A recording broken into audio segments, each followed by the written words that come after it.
Today I'll be showing you all how to make taco salad, and see the recipe and the details below for more of the ingredient list and some notes.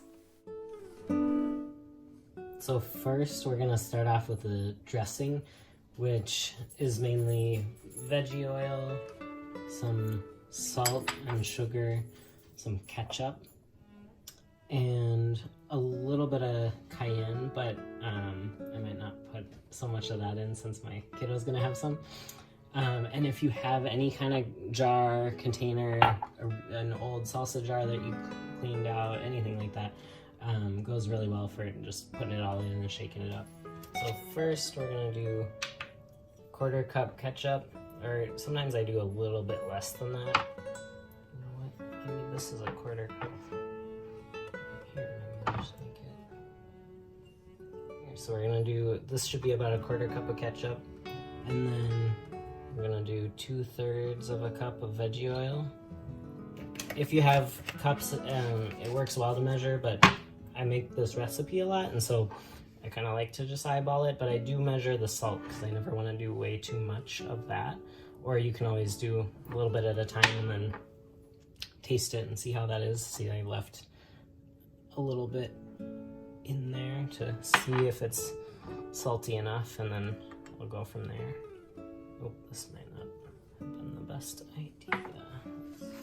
This is the pro to using a bigger jar, like a leftover salsa jar or something. Last thing we need is some vinegar.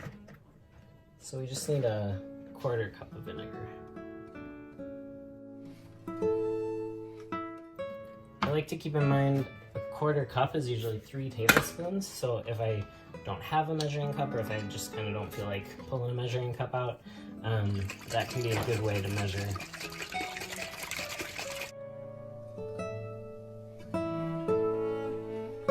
Shake it up till you feel like it's pretty well blended, and give it a little taste.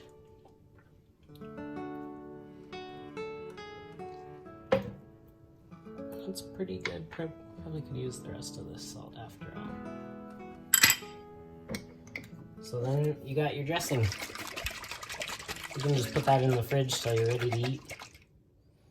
So I got some fresh corn, but this works really well with frozen too.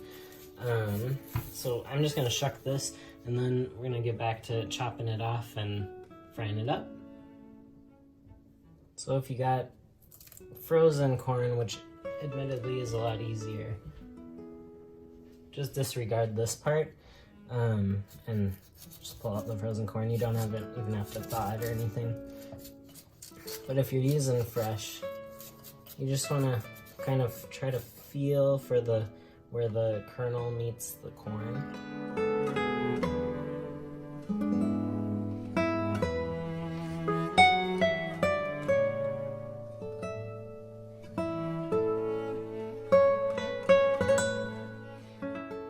So basically we just want to heat the pan up nice and hot, and we want to char this a little bit, so have it turn just nice, like brown or almost reaching black but not burnt, and then we'll take it off and set it aside to just be another topping on the salad. So this we don't even need we don't even need oil or anything. It can just be a dry skillet. Non-stick is ideal.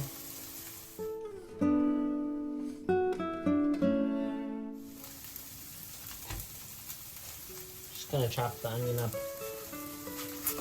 in diced bits so that it's just whatever shape and size that you want it to top your salad. Peel off the rough looking exterior. I don't know if you can see here, so we'll cut it in half first, and then I like to take it and cut almost to the edge but not quite in a bunch of long slices, so that then I'll be able to dice it really easily.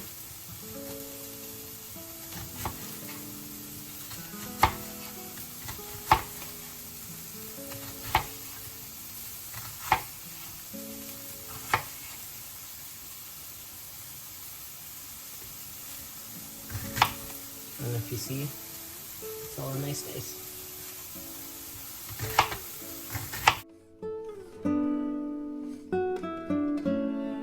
And it's probably been 3 minutes or so. We want to stir this around a little. Uh-oh. It jumped in.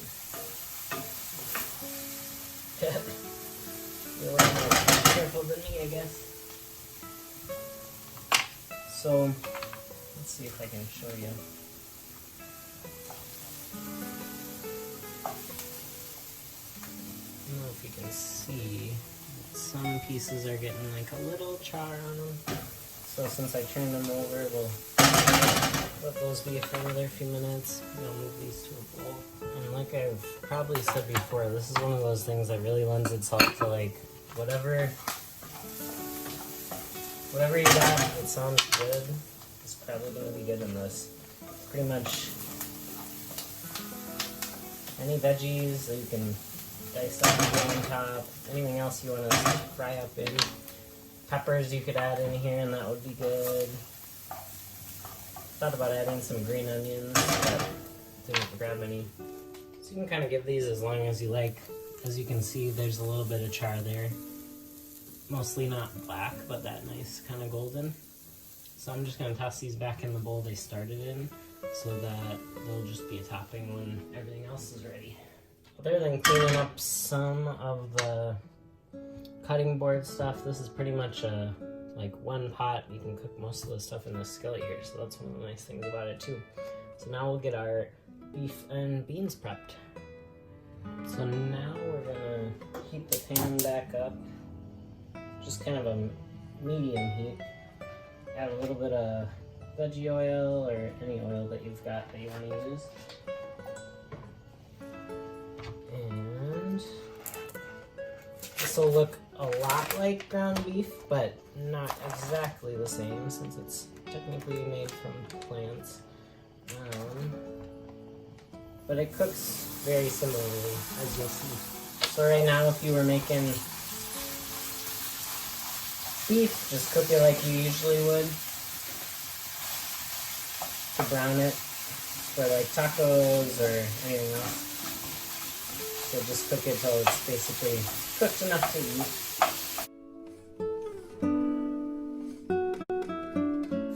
And at this point, I already rinsed the black beans. You can rinse them through like a strainer of any kind, or sometimes I'll just pour water into the can here, put the top back on, and shake it up a bit, and do that a few times. Rinsing it off rinses off the gas-causing sugar. So right about now, we're also going to want our spices ready, like garlic, oregano, cumin, paprika, because we're going to toss those on in a moment. You're also going to need a measuring cup or a liquid measuring cup, because we'll need a half a cup of water once the beef is cooked, or the whatever you're using. Veggie-based meat or ground turkey. If you are using beef, you're going to want to like drain off the grease a little bit after it's cooked, but you won't see me doing that because this is plant-based, so it doesn't create as much oil or grease. And I forgot to mention, along with the spices, we're also going to put some salt and black pepper. Think about a teaspoon of salt, or probably try a little less when you taste it. So as you can see, this is pretty well browned. And then we're going to put about 2 teaspoons of all our spices after draining off the grease if you're doing that. So we got oregano. Again, feel free to measure if you like.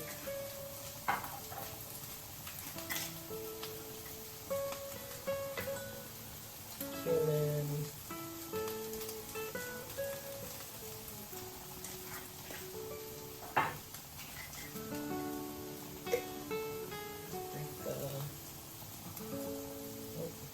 Maybe almost out.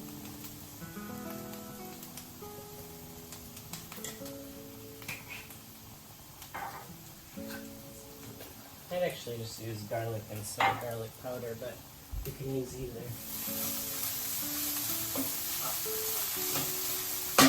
At this point, we can toss on the beans.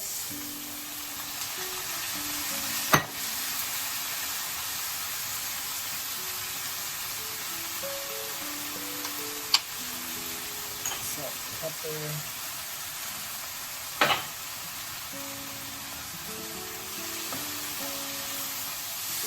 And that half cup of water.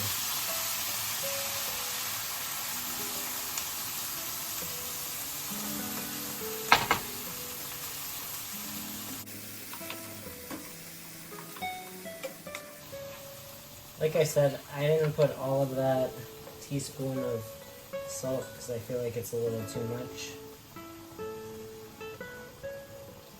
Yeah, a little bit less than that was just right, maybe 3/4 of a teaspoon or so. I'm just gonna let this simmer a little till that water's gone. This is where we'd add some cayenne too if you want to. I'm just adding a little more paprika from the bag. And just season it up to taste. If there's other spices that you want to add that I'm not, go for it and let me know what tastes good. Then when the water's gone, when it's looking like a good consistency for a crumble that we're going to throw over a bed of lettuce with some crunched up chips and stuff, that's when we can take it off. So pretty much when the liquid is gone. Otherwise, all we gotta do is prep the tomatoes, prep the avocado. I already opened up the can of olives, so those are ready to go. And then we put our lettuce down, put all the toppings on, and grab that dressing out of the fridge, and we're good to go. For tomatoes, if you have anything with sort of a serrated edge, if you can see, that works a little bit better to cut through that tough skin.